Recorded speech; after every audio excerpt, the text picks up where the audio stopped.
السلام علیکم مردم انا هموطنان عزیز و تمام سلامی و تمام مردم کشور ما تاجیکستان از غریبی انگلیا رسانیده می شود. شاید شما میبینید برادران ما در کشتی یعنی پرونده می باشیم در بحریم. اینا خیلی پرونده می باشد بحر بوار تاکی یک کنوی در گودکی همون همین چیزا را در کنو می دیدیم.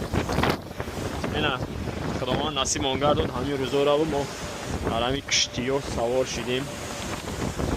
نصیب باشه سفری ما بر لیورپول می باشه. کشتی خیلی کلان می باشه باور کش به درجه شمالی که چپ بی